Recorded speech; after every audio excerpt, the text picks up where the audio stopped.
யாரும் எங்களை அற்பமா எண்ணலாம், எல்லாரும் எங்களை ஓரம் கட்டினாலும் ஜெபிக்கிறவன் ஒரு நாளும் அடக்கப்பட முடியாது. கர்த்தர் அவனோடு கூட இருப்பார். ஜெபிக்கிறவன் எல்லாம் இல்ல, சர்ச்சில் கதைக்கிறவன் தான் கூட.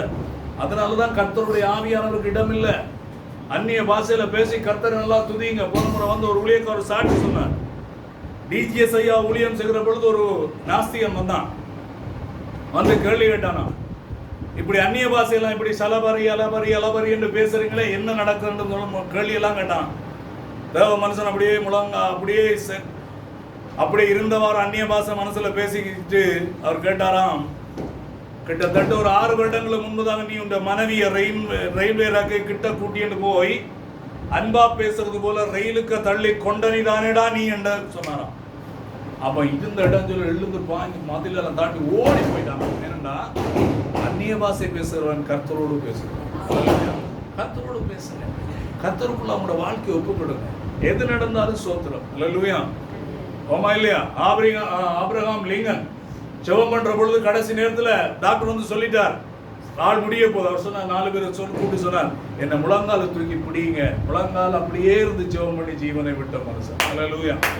சொல்லுங்க, செத்தாலும் ஜெபம் பண்ணி சாப்பிடும். அல்லேலூயா. சும்மா அதை விட்டுட்டு ரயில்வாயவன் தற்கொலை பண்ணுவான், சாவன், என்ன தெரியும் தானே. பேக்காட்டாதீங்க, போட்டு தள்ளிடுவார் ஆண்டவர். மரியாதையா இருக்கணும் எல்லாரும். கிறிஸ்தவனா கிறிஸ்தவனா இருக்கணும். அல்லேலூயா.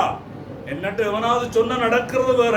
ஆகையினாலே தருவதற்கு தாமதமானாலும் கர்த்தர் ஏற்றவழிலே தருவார்.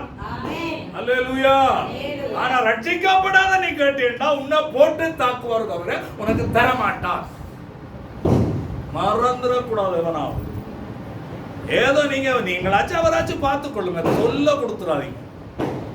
இந்த அநேக ஐடியா என்ன, ஆண்டவரே என்னோட எத்தனை பேர் மோதி இருக்காங்க, உனக்கு ஒன்றுமே தெரியும். நீ ஒரு எதுக்கெடுத்தாலும் பைபிள் அடைய, எதுக்கெடுத்தாலும் பெட்டியில போக மட்டும் பைபிளை தவிர வேறு எதுக்கும் நாம ஒத்து போக முடியாது. ஆமென் சொல்லுங்க.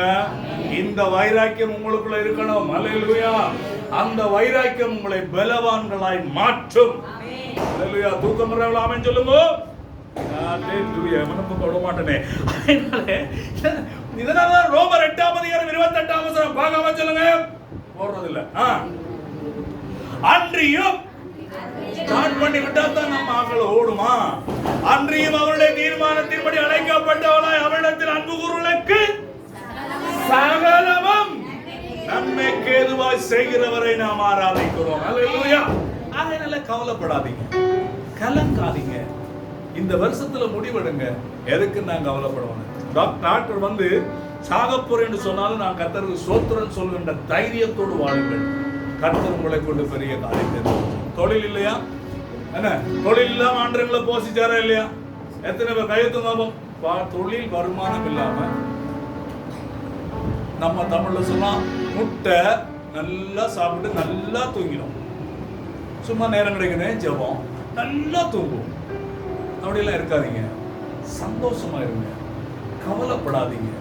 கர்த்தரோடு இணைந்து நாம் ஜெபம் பண்ணுவோம், சந்தோஷமா இருப்போம், கவலைப்படாமல் வாழுவோம். கர்த்தர் பெரிய காரியங்களை தேவன் செய்வார். வாசிக்கலாம். தம்பி ஸ்கிரீன்ல போடுங்க. மத்தேயு 26ஆம் அதிகாரம் 25 தொடங்கி 34 மட்டும் வாசிப்போம். மத்தேயு எழுதின சுவிசேஷம் 6ஆம் அதிகாரம். சீக்கிரம் போட்டாச்சா? எல்லாரும் வாசிங்க. எல்லாரும் இங்க பாருங்க, ஸ்கிரீனை பார்த்து வாசிங்க. கட் பண்ணுங்க. பாருங்க, ஏசப்பா கவலைப்பட